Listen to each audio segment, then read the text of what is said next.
In this video, we're going to show you everything you need to know about using the Shure SM7B dynamic microphone with the Rode PSA1 Boom Arm. Now, the spoiler of this whole thing is the Rode PSA1 is my favorite boom arm to use with the Shure SM7B on a regular basis for a lot of reasons. We use this setup almost daily, and we're going to walk through the things we like and the things we don't like in this video.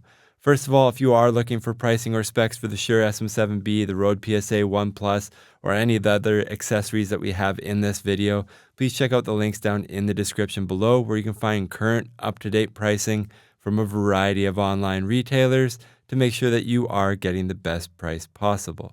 Okay, so first of all, we need to talk about the elephant in the room, which is the branding that Rode put on the Rode PSA1 boom arm. In my opinion, they got way too greedy and way too ambitious with the huge 3-inch by 1-inch logo on the microphone end of the boom arm. Okay, now that we got that out of the way, let's quickly talk about the clamps that come with this. You really have two options. This is the standard clamp here. It has a rubber top, rubber bottom, so it does take a lot of resonance out of it. I've used these things on hundreds or thousands of tables. I've never scratched one. They're really protective. They're really nice. They're easy to use. They're fast to set up. I really enjoy this. The second clamp that comes with this is this kind of sandwich clamp. Now, the cool thing with this is that you can use this in a bunch of different ways. You can use it as a off the side of the desk clamp if you want. A lot of people don't even think about that because the way that Rode advertises this is that you're supposed to drop this through one of those cable management slots that come in like built into corporate desks. Then you still get a cable management hole through the center of your desk and you get a slot for the Rode PSA1 It's sturdy, it looks really good, and it's easy to use. That's awesome. I've also drilled like with a hole saw, just to drill the hole into desks like this before with a 1 1/4 inch hole saw, something like that, and then put it in that way. It works really good for all those. I think most people generally would put this in a built-in cable management hole, or if you're always moving the boom arm between desks, maybe you have different projects you're working on, you can have both clamps clamped off the edge of the desk. I think that's pretty cool. It's a lot of flexibility. They really didn't have to ship 2 clamps with this, and I think it's cool that they did. The one knock on the clamp that I'm holding right now, you can see here there's no rubber on the top surface. So you could never use this to clamp off the edge of like a polished boardroom table or something like that. You just risk damaging it. You put like a microfiber cloth or something like that between it if you do that. Okay, so let's put this clamp on the table. Okay, next let's drop the boom arm in. And now you can see how we branded our boom arm for the Rode PSA1 We get comments on this all the time. How did you do that?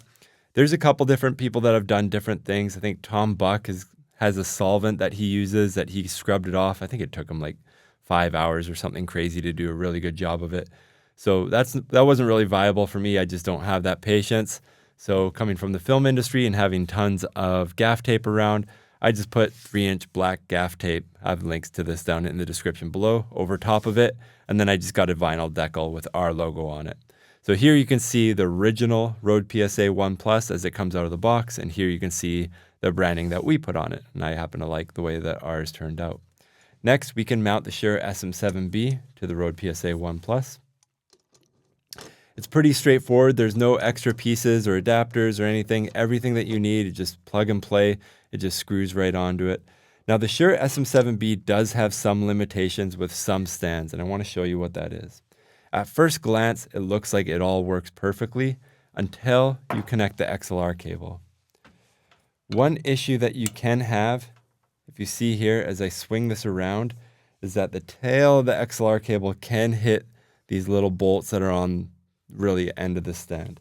For me, I don't find that I need any type of workaround or solution. This is how I prefer to have my microphone sitting, and it really is within the working range of where I would use it. I never find myself trying to go for a different angle here. That being said, if you're somebody that's always switching between having this on the top half and switching to have it on the bottom half, you can buy these 3-inch extension tubes from Shure. I'll put a link down in the description below. This will solve this problem where it gives you more distance.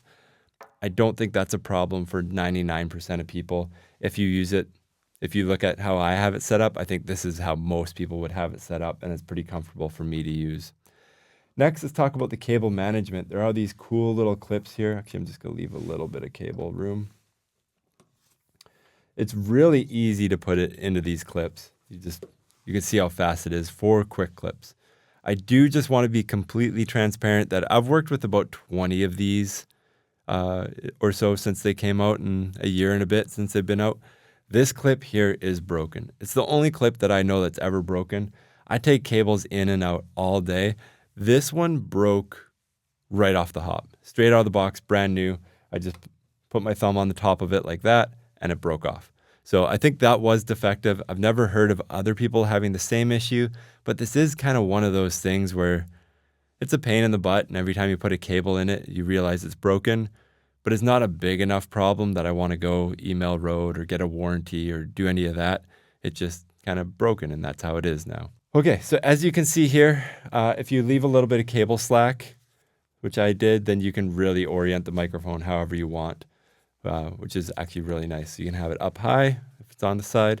This is my favorite thing about the Rode PSA1 Plus, is that no matter how you pretzel the stand, the Shure SM7B is quite heavy. It's not as heavy as, say, the Rode Pod mic, but no matter where you put it, you can adjust it by tiny little increments, and it just sits. It doesn't drop, it doesn't droop, it doesn't fade, it doesn't float.